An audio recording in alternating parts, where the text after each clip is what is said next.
తెలుగు రాష్ట్రాల కోట్లాది మంది భక్తుల ఆరాధ్య దైవం భద్రాద్రి శ్రీ సీతారామచంద్రస్వామి ఆలయంలో ఎన్నో ఏళ్లుగా ఎదురుచూస్తున్న పునరుద్ధరణ పనులు మొదలయ్యాయి. ప్రభుత్వం ప్రకటించిన భారీ నిధులతో పనులు ప్రారంభమైనా అసలు ఆలయ మాస్టర్ ప్లాన్ మాత్రం ఇప్పటికీ బయటకు రాకపోవటం చర్చనీయాంశంగా మారింది. మరోవైపు పనుల కారణంగా భక్తులకు ఎలాంటి ఇబ్బందులు కలగకుండా అధికారులు ప్రత్యామ్నాయ ఏర్పాట్లు చేశారు. ప్రస్తుతం ఏ ద్వారాల ద్వారా దర్శనం కల్పిస్తున్నారు? పనులు ఎలా సాగుతున్నాయి? అసలు మాస్టర్ ప్లాన్ పై ఎందుకు సందిగ్ధత నెలకొంది? సాక్షి గ్రౌండ్ రిపోర్ట్. గోదావరి తీరాన వెలిసిన భద్రాద్రి శ్రీ సీతారామచంద్రస్వామి ఆలయానికి శతాబ్దాల చరిత్ర ఉంది. భక్త రామదాస్ నిర్మించిన ఈ దివ్యక్షేత్రం ప్రతిరోజు వేలాది మంది భక్తులతో కళకళలాడుతుంది. శ్రీరామనవమి కళ్యాణం, వైకుంఠ ఏకాదశి, ముక్కోటి ఉత్సవాలు ప్రపంచవ్యాప్తంగా గుర్తింపును పొందాయి. ఇలాంటి మహాపుణ్యక్షేత్రానికి రాష్ట్ర ప్రభుత్వం 500 కోట్లతో అభివృద్ధి పనులు చేపట్టింది. తొలి దశలో 200 కోట్ల విలువైన పనుల బాధ్యతను R&B శాఖకు అప్పగించింది. ప్రస్తుతం ఆలయ ఉత్తర, దక్షిణ భాగాల్లో ఉన్న పాత నిర్మాణాలు, శిథిలాలను తొలగించే పనులు వేగంగా కొనసాగుతున్నాయి. పునరుద్ధరణ పనులు వేగంగా సాగుతున్నా అసలు ఆలయం ఎలా మారబోతుందో మాత్రం ఇప్పటికీ ఎవ్వరికీ స్పష్టత లేదు.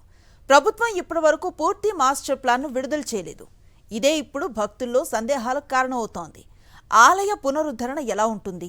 ప్రధాన ఆలయం, ఉపాలయాలు, యాగశాలలు, మండపాలు, ప్రాకారాలు ఏ రూపంలో నిర్మిస్తారు? రాతి నిర్మాణాలేనా లేక ఆధునిక నమూనాలలోనా అన్న వివరాలపై ఇప్పటి వరకు అధికారిక సమాచారం లేదు.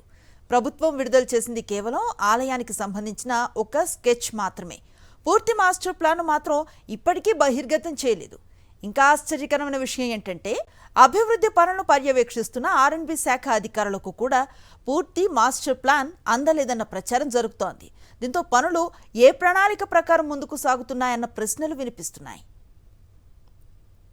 రాష్ట్రంలో యాదాద్రి, వేములవాడ, బాసర, కాళేశ్వరం వంటి ప్రధాన పుణ్యక్షేత్రాల అభివృద్ధి సమయంలో ప్రభుత్వం పూర్తి మాస్టర్ ప్లాన్ను ప్రజల ముందుంచింది. పవర్ పాయింట్ ప్రెజెంటేషన్స్ ద్వారా భవిష్యత్ రూపురేఖలను వివరించింది. మేడారం జాతర ఏర్పాట్ల వివరాలను కూడా ముందుగానే వెల్లడించింది. కానీ భద్రాద్రి విషయంలో మాత్రం అదే పారదర్శకత కనిపించడం లేదన్న అభిప్రాయం వ్యక్తమవుతోంది.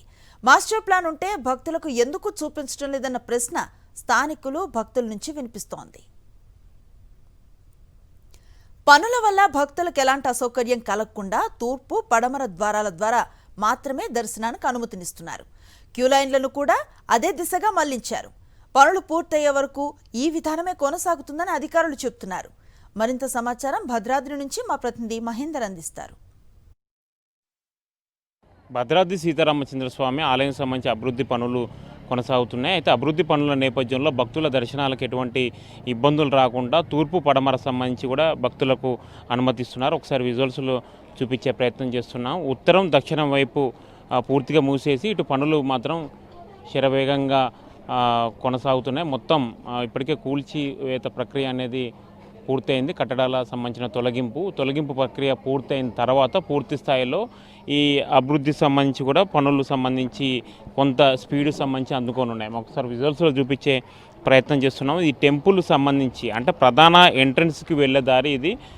ప్రధాన ఎంట్రన్స్ అంటే ఇది టెంపుల్ సంబంధించి మొత్తం 4 సంబంధించిన ద్వారాలు సంబంధించి ఉంటాయి. ఇందులో ఉత్తరం, అదేవిధంగా దక్షిణం ఈ 2 సంబంధించిన ద్వారాలు కూడా కొంత కీలకం. ఈ 2 ద్వారాలకు సంబంధించి మాత్రం భక్తులకు సంబంధించి ఈ కూల్చివేత ప్రక్రియ కొనసాగుతున్న నేపథ్యంలో భక్తులకు అనుమతి సంబంధించి ఇవ్వటం లేదు. ఇప్పుడు 2 ద్వారాల వరకు మాత్రమే తూర్పు, పడమర నుంచి ఇస్తున్నారు. ఈ తూర్పు, పడమర నుంచి భక్తులు దర్శనం చేసుకొని తిరిగి వెళ్ళే విధంగా కూడా అన్ని ఏర్పాట్లు సంబంధించి ఆలయ అధికారులు చెప్తున్నారు. మనం ఒకసారి దక్షిణ వైపు సంబంధించి చూపిస్తున్నాం. ఇప్పటివరకు భక్తులు అనుమతించే తూర్పు ద్వారం వైపు మనం చూపించాం. భక్తులు లోపలికి సంబంధించి అనుమతించేది పైన ఒకసారి మనం విజువల్స్లో చూడవచ్చు. అది తూర్పు ప్రధాన సంబంధించి. ఇందులో తూర్పు నుంచి భక్తులు లోపలికి దర్శనాలకు అనుమతిస్తున్నారు. యువతల వైపు మనం ఒకసారి దక్షిణం వైపు కూడా ఒకసారి చూపించే ప్రయత్నం చేస్తున్నాం. ఈ దక్షిణం వైపు మాత్రం పూర్తిగా కూల్చివేశారు. ఇక్కడ మొత్తం కూల్చివేత ప్రక్రియ దాదాపుగా దక్షిణ వైపు పూర్తయింది. మొత్తం చిత్రకూట మండపం కూడా పూర్తిగా కూల్చేశారు. లడ్డూ తయారీ సంబంధించిన కౌంటర్ కూడా పూర్తిగా తొలగించారు. అంటే మెయిన్ కీలకం ఆలయంలో సంబంధించి లడ్డూ తయారీ కానీ చిత్రకూట మండపం అనేది చాలా కీలకం. ఈ మొత్తం పూర్తిగా తొలగించిన పరిస్థితి ఉంది. పైన కేవలం ఒక గోపురం మాత్రమే ప్రస్తుతం కనిపిస్తుంది. ఉత్తర ద్వారం ఇప్పటికీ అక్కడ మనం చూసాం. ఉత్తర ద్వారం తలుపులు కూడా అక్కడ పూర్తిగా తొలగించారు. ఉత్తర ద్వారం తొలగింపు ప్రక్రియ అటు కూడా పూర్తయింది. ఇటు దక్షిణం వైపు మాత్రం ఇటు లడ్డు సంబంధించిన తయారీ కంటే చిత్రకూట మండపం ప్రసాదాల తయారీ కూడా ఇది పూర్తిగా తొలగించనుంది. అంటే తొలగింపు ప్రక్రియ అనేది స్పీడప్గా జరుగుతుంది.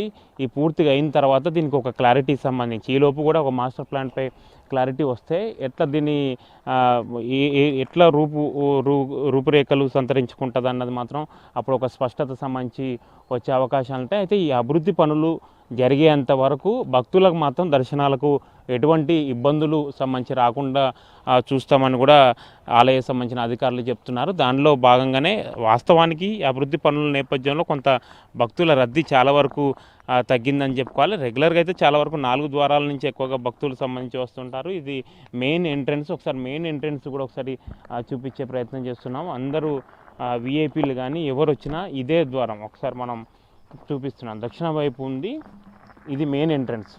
ఇటు నుంచి లోపలికి సంబంధించి విఐపీలు కానీ ఎవరైనా సాధారణ సంబంధించిన వేరే భక్తులు కానీ వచ్చేది అందరూ సంబంధించి మెయిన్ ఎంట్రన్స్. ఈ మెయిన్ ఎంట్రన్స్ మాత్రం పూర్తి స్థాయిలో సంబంధించి తొలగించారు. అంతా ఒక మొత్తం చూడొచ్చు టెంపుల్ సంబంధించి మొన్నటి వరకు ఇదంతా కలకల్లాడిన టెంపుల్ ప్రస్తుతం అభివృద్ధి పనుల నేపథ్యంలో మొత్తం కూల్చివేత దిశగా ముందుకు వెళ్తుంది. తర్వాత అభివృద్ధి అయిన తర్వాత దీన్ని ఒక అందంగా యాదాద్రి తరహాలో భద్రాద్రిని అభివృద్ధి చేయాలనే ఉద్దేశంతో రాష్ట్ర ప్రభుత్వం సంబంధించి ఒక సీరియస్గా తీసుకొని యాక్షన్ ప్లాన్ సంబంధించి చేసింది. ఇప్పటికి 500 కోట్ల సంబంధించిన నిధులు కేటాయించిన నేపథ్యంలో రానున్న రోజుల్లో దీన్ని ఒక మంచి ఆధ్యాత్మిక పుణ్యక్షేత్రంగా కూడా రూపుదిద్దుకుంటుందని కూడా ఇటు ప్రభుత్వం సంబంధించిన కానీ ఇటు దేవాదాయ శాఖ అధికారులు చెప్తున్నారు. అయితే మాస్టర్ ప్లాన్కి సంబంధించి మాత్రం త్వరగా విడుదల చేస్తే ఈ కూల్చివేత ప్రక్రియ పూర్తయ్యేంత వరకు భక్తులకు అన్నది ఒక స్పష్టత ఉంటుంది. ఎట్లా అసలు భద్రాద్రి ఆలయాన్ని ఎట్లా తీర్చిదిద్దబోతున్నారు అన్నది ఒక క్లారిటీ సంబంధించి వచ్చే అవకాశం ఉంటుంది. ఆ తర్వాత దీనిపై ఏదైనా ఉన్న అనుమానాలు అందరికీ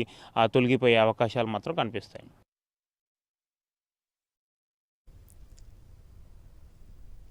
భక్త రామదాస్ నిర్మించిన ప్రధాన గర్భాలయానికి ఎలాంటి హాని కలగకుండా మిగిలిన అభివృద్ధి పనులు చేపట్టాలని అధికారులు భావిస్తున్నారు.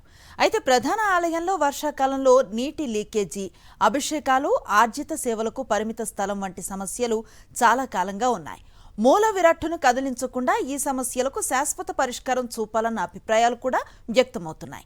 ఇలాంటి పలు సూచనలు, సాంకేతిక మార్పుల నేపథ్యంలో మాస్టర్ ప్లాన్పై ఇంకా తుది నిర్ణయం వెలువడలేదన్న వార్తలు వినిపిస్తున్నాయి.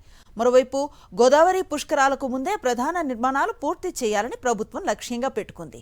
కానీ ఇప్పటికీ పూర్తి మాస్టర్ ప్లాన్కు సంబంధిత శాఖలకు అందకపోవటం చర్చకు దారితీస్తోంది.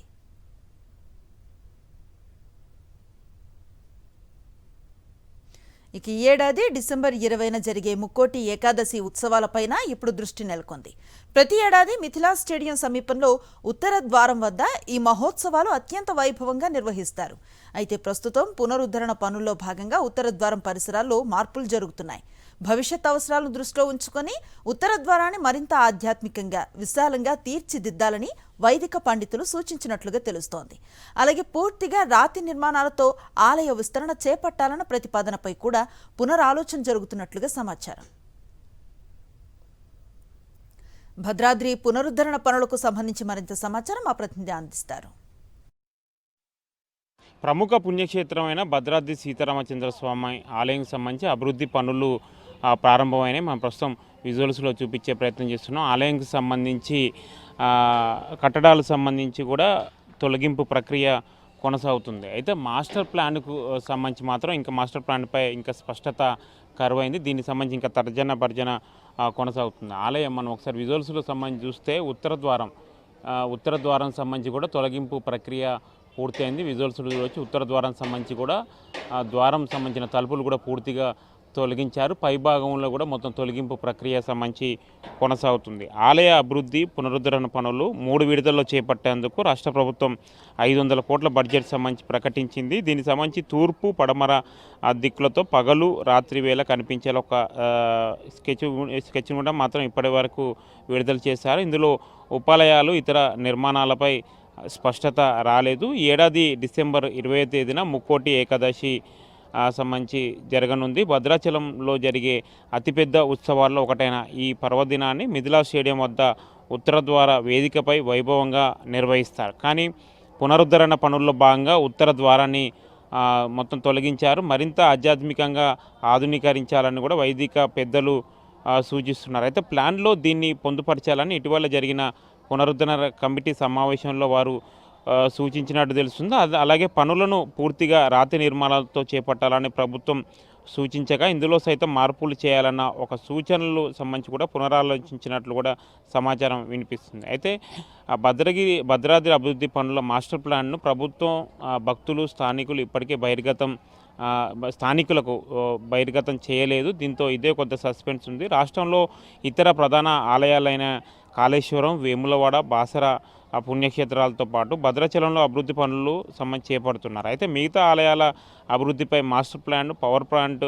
ప్రజెంటేషన్ ద్వారా వెల్లడించగా భద్రగిరి క్షేత్రంపై మాత్రం అధికారులు ఇంకా దానికి సంబంధించి స్పష్టత ఇవ్వలేదు. 2 ఏళ్లకోసారి మేడారంలో జరిగే సమ్మక్క సారలమ్మ మహాజాతరకు సైతం ప్రభుత్వం చేపట్టే పనుల వివరాలను భక్తులకు వివరించడం ఆనవాయితీగా వస్తుంది. కానీ దశాబ్దాలుగా భక్తులకు ఆశలు పెట్టుకున్న రామాలయ అభివృద్ధిపై ప్రభుత్వం స్పష్టత ఇవ్వకపోవడంతో కూడా ప్రజల్లో కొంత అసహనం సంబంధించి వ్యక్తమవుతుంది. అదేవిధంగా మార్పులపై సూచనలు అంటే భక్త రామదాస్ నిర్మించిన ప్రధాన ఆలయంలో మార్పులు లేకుండా ఇతర నిర్మాణాలు సంబంధించి చేపట్టినారు. అయితే ప్రధాన ఆలయం సైతం అప్పుడప్పుడు వర్షాల సమయంలో కురుస్తుండడంతో పాటు అభిషేకాలు ఇతర ఆర్జిత పూజలకు ఇరుకుగా మారింది. దీంతో మూలమూర్తులను కదిలించకుండా మార్పులు చేయాలని కొందరు సూచించినట్లు కూడా వార్తలకు సంబంధించి వినిపిస్తున్నాయి. ఇలా పలు మార్పులు సూచనలు వస్తుండడంతో ప్లాన్పై అస్పష్టత నెలకొంది. అయితే శిథిలాల తొలగింపు అనంతరం ఆర్ఎండ్బి శాఖ నిర్మాణ పనులు చేపట్టాల్సి ఉన్న దేవాదాయ శాఖ ఉన్నతాధికారులు మాస్టర్ ప్లాన్ను త్వరగా తమకు అప్పగించాలని కోరుతున్నారు. మరోపక్క ప్రభుత్వం గోదావరి పుష్కరాల ముందే ప్రధాన నిర్మాణాలను పూర్తి చేయాలని ఆదేశించగా ఇప్పటికే ప్లాన్ అందకపోవడంతో కూడా భక్తులు కొంత అయోమయంలో ఉన్నారని చెప్పాలి. మొత్తానికి భద్రాద్రి సీతారామచంద్ర స్వామి ఆలయ అభివృద్ధి పనులకు మాత్రం పునరుద్ధరణ పనులు సంబంధించి ప్రారంభమైన పూర్తిగా ఆలయం సంబంధించి ప్రధాన ద్వారాలు కూడా తొలగింపు ప్రక్రియ కొనసాగుతుంది. మాస్టర్ ప్లాన్పై మాత్రం కొంత ఆలస్యం సంబంధించి చేస్తున్నారు. ఇంకా దాని స్పష్టత లేదు. మాస్టర్ ప్లాన్ వస్తే ఆలయ అభివృద్ధి సంబంధించి కూడా ఒక స్పష్టత అనేది వచ్చే అవకాశం ఉంటుంది. భక్తుల్లో కూడా ఏమైనా అనుమానాలు ఉన్నా కానీ క్లియర్ అయ్యే అవకాశాలు. అయితే ఇంత గోప్యతగా మాస్టర్ ప్లాన్ సంబంధించి విడుదల చేయకుండా ఎందుకు ఉంచుతున్నారన్నది ఇప్పుడు అసలు సస్పెన్స్. దీనికి సంబంధించి ఎప్పుడు ఇంకా దీని క్లారిటీ ఇస్తారన్నది చూడాలి. మొత్తానికైతే భద్రాద్రి సీతారామచంద్ర స్వామి ఆలయంలో మాత్రం మొత్తం ఆలయాన్ని అభివృద్ధి కార్యక్రమాలు మాత్రం ఊపందుకున్నాయని చెప్పాలి. కెమెరా పర్సన్ సతీష్తో మహేందర్, సాక్షి టీవీ, భద్రాచలం. భద్రాద్రి అనేది కేవలం ఒక ఆలయం మాత్రమే కాదు, కోట్లాది మంది భక్తుల విశ్వాసానికి ప్రతీక. ఇలాంటి చారిత్రక ఆధ్యాత్మిక ప్రాధాన్యత ఉన్న క్షేత్రంలో చేపడుతున్న పునరుద్ధరణ పనులపై పూర్తి పారదర్శకత ఉండాలని భక్తులు కోరుతున్నారు. ప్రభుత్వం పూర్తి మాస్టర్ ప్లాన్ను ప్రజల ముందుంచి ఆలయ భవిష్యత్ రూపురేఖలపై స్పష్టత ఇస్తే భక్తుల్లో నెలకొన్న సందేహాలు తొలగే అవకాశం ఉంది. భద్రాద్రి వైభవాన్ని మరింత గొప్పగా నిలబెట్టేలా అభివృద్ధి పనులు కొనసాగాలని అందరూ ఆశిస్తున్నారు. మరిన్ని అప్డేట్స్ కోసం ఛానల్ను సబ్స్క్రైబ్ చేయండి. నోటిఫికేషన్స్ కోసం బెల్ ఐకాన్ పై క్లిక్ చేయండి.